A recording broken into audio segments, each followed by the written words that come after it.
La habitación está vacía. El silencio desentiende mis deseos, aturde a mi conciencia. Ya no hay sol, solo un poco de luz artificial que reviste esta maldita oscuridad.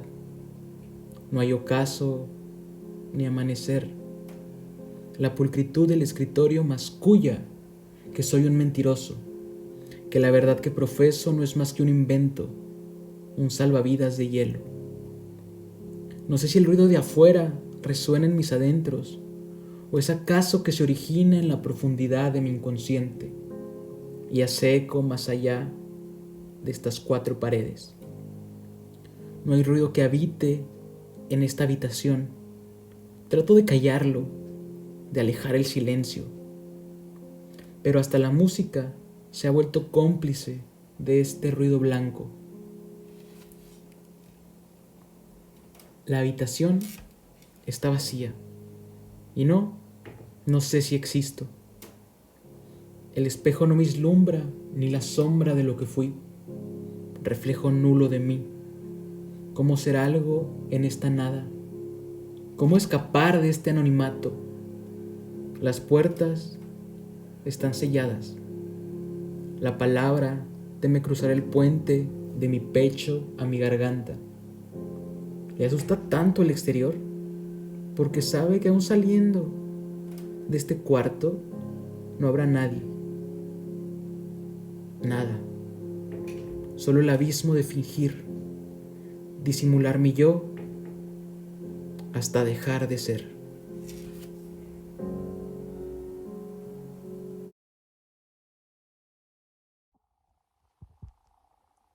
¿De dónde surge la habitación vacía? Quizá a simple vista, desde la superficie, lo que vieron previo puede ser algo ajeno al tema. Hasta cierto punto podrían pensar que es solo un ligero acto de narcisismo el compartirles algo que escribí, que como digo, puede perderse en lo disonante. Sin embargo, la habitación vacía surge del inicio de investigar acerca de la comunidad, ya que sinceramente me pareció faltarme o fallarme a mí mismo si no ponía esta idea. Como me hubiera sentido que faltó algo. Porque a lo largo de la investigación surgió en mi cabeza una idea, una frase, slash, interrogante, que yo supongo que varios de nosotros hemos escuchado. Habla de si un árbol se derrumba en medio del bosque y no hay nadie cerca que lo vea, ¿realmente el árbol se derrumbó? Y yo agrego algo extra a esa idea y es, si nadie se dio cuenta, ¿acaso el árbol alguna vez estuvo plantado? Yo sé que si hago esta pregunta o comento esta frase con algún estudiante de botánica o a una persona con un pensamiento más cuadrado me diría que obviamente el árbol se derrumbó. Y yo sé que los expertos me dirían que si partes el árbol a la mitad y cuentas los círculos que se encuentran ahí, te podría decir cuántos años estuvo de pie, en qué año se derrumbó, en qué momento. Y si eres tan exacto, podrías saber en qué minuto de nuestra cronología el árbol cayó.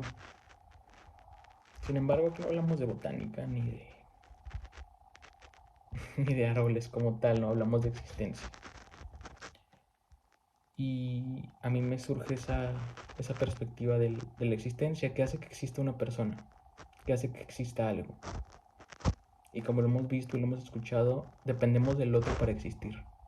Aunque suene dependiente, creo que es funcional y va en conjunto con cultura y sociedad.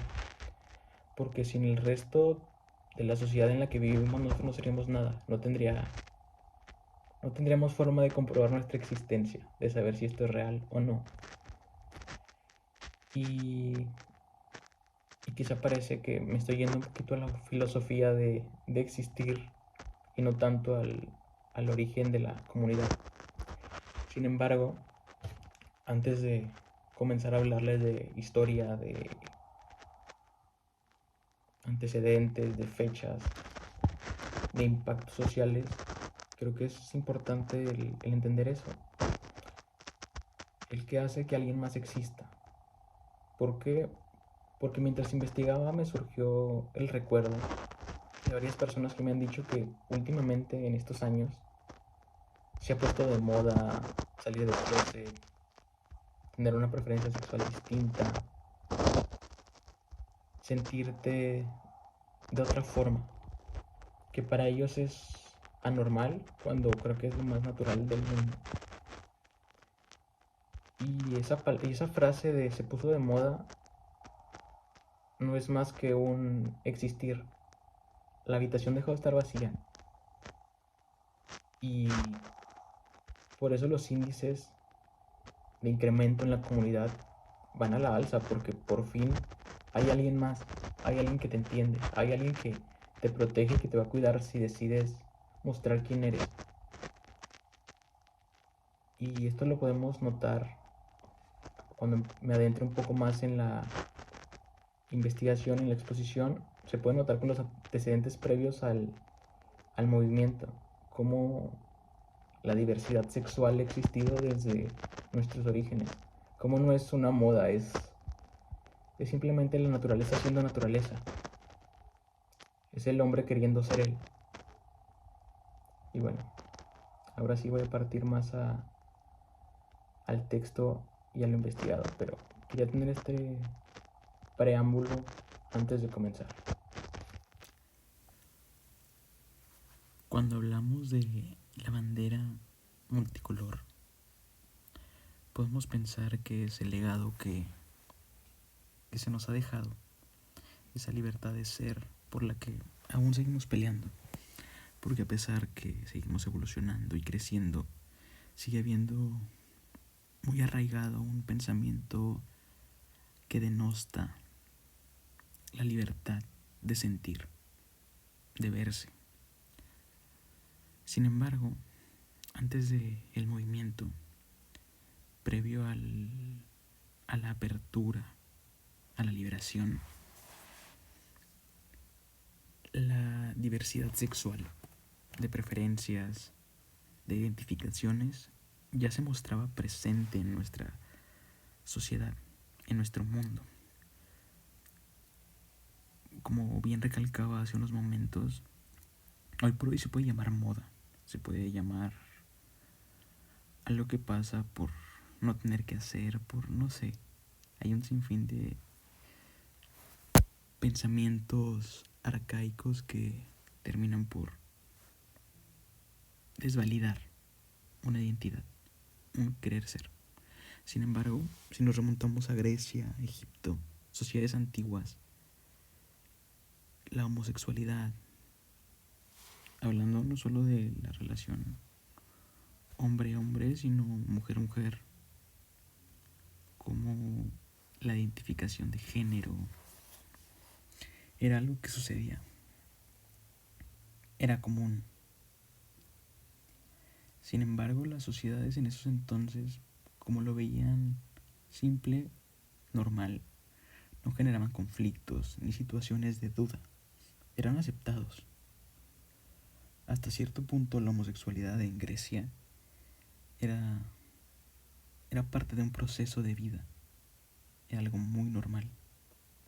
Sin embargo, con la llegada del cristianismo en la Edad Media comenzó la persecución homofóbica, tachando de sodomitas a los homosexuales y pecadores, creyendo que iban en contra de las leyes divinas, las leyes de Dios. Sin embargo, podríamos leer la Biblia y darnos cuenta que en ningún momento, en ningún punto se les sataniza a los homosexuales. En ningún momento se puede leer que haya una crítica hacia ellos, una palabra que los haga ver como malos o antagónicos. Pero esto terminó por mandarlos a un punto en la sociedad en los que se les tenía como desviados, enfermos, pecadores o un sinfín de motes que simplemente denostaban a las personas, las rechazaban. También con la llegada de la Segunda Guerra Mundial, pues esto se magnificó, ya que la búsqueda por una raza mejor terminó por llevando a los homosexuales a campos de concentración, donde se les marcaba con un triángulo rojo. Se le conoce esa época en la que mataron más homosexuales, cerca de 500,000. Sin embargo, es algo que no tiene mucha luz, es algo que se termina tapando por el resto de la masacre. Terminando la Segunda Guerra Mundial, la homosexualidad dejó de ser un crimen. Era un crimen que se perseguía por Europa, América, ya que con la fuerza de la iglesia y la moralidad terminó por verse o tacharse como malo. Sin embargo, a finales de la Segunda Guerra Mundial se le comienza a ver como una enfermedad y comienza a aparecer en los manuales de trastornos mentales. Y ahora dejaron de ser criminales y se volvieron enfermos. Con esta idea de ser enfermos, como cualquier otra enfermedad, se le buscó una cura, llegando desde electroshock hasta cortes de algunas partes del cerebro, que claro que no ayudaron en nada, al contrario, terminaron perjudicando a las personas. Pero simplemente era una búsqueda por el hombre de exterminar algo que no entendía, algo que le causaba conflicto, que le era difícil de ver. Y mientras el hombre buscaba entender esta enfermedad que él mismo creó, el grupo de homosexuales intentaba ser incluido en el mundo, ser aceptado. De ahí que comienza un primer movimiento llamado homofilos. Era una nueva forma de llamar a los homosexuales para que fuera más aceptado, más querido, más natural, bien visto. Esto fue previo al movimiento LGBT. Sin embargo, con el paso del tiempo, se le fueron uniendo el resto de los movimientos, de las identificaciones y preferencias sexuales, abriendo la puerta al comienzo del colectivo LGBT. Este salto que se da de la homofilis a el colectivo comienza en Stonewall. Este es un bar ubicado en Estados Unidos, en el cual para los años de 1960-69 se congregaban personas de distintas preferencias sexuales e identificaciones de género. Ahí disfrutaban, bailaban, se conocían, interactuaban como en un bar simple. La policía tendía a entrar y arrestar personas. Sin embargo, no arrestaba personas homosexuales, solamente arrestaba personas que se identificaban con un género opuesto al de sus genitales. Hablando de esto, pues si veían a una persona con genitales femeninos disfrazada o vestida de hombre o con ropa masculina, terminaban por llevarla y meterla a la cárcel. Obviamente, esta odisea del bar a la cárcel era acompañada con golpizas, maltrato y un sinfín de situaciones. Una tarde de junio, hartos de esa situación, cuando los policías llegaron a levantarlos y parar su juerga, el grupo que estaba ahí terminó por ir en contra de los policías y y esa batalla campal que se armó terminó originando el inicio del movimiento, abriendo los ojos a las distintas personas y creando la primera marcha del colectivo LGBT, uniendo no solo homosexuales, transgéneros, transvestis, bisexuales, lesbianas, unió a todos en un conjunto, dejaron de estar separados, dejaron de ver para sus beneficios o para ocultarse. Y de ahí se origina la primera marcha, el primer movimiento. Esto terminó permeando a lo largo de Europa, Latinoamérica. Fue un movimiento que detona a lo largo del mundo, da la apertura, comienza con la liberación. Después de lo sucedido en Estados Unidos y el impacto que surge a lo largo del mundo, se puede ver de forma muy notable en su vecino del sur, México, un cambio, ya que 10 años después de lo sucedido en Stonewall, la comunidad homosexual en México comienza a alzar la voz.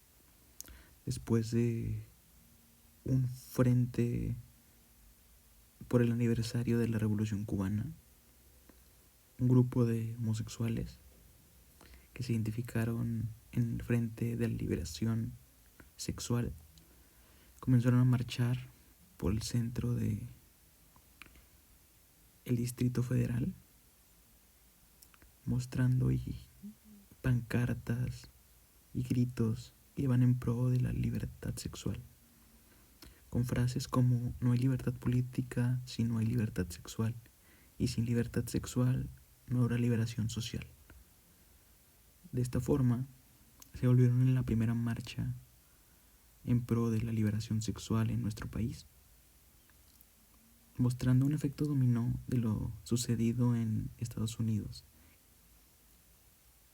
y comenzando a alzar la voz por las distintas preferencias sexuales de los mexicanos. De esta forma se veía más el hecho de la existencia de diversidad, la naturaleza en el hombre, en la mujer, y cómo se mantuvo reprimido durante años, y gracias a que alguien alzó la voz comenzó a abrirse, comenzó a salir. De esta forma surge el movimiento en México.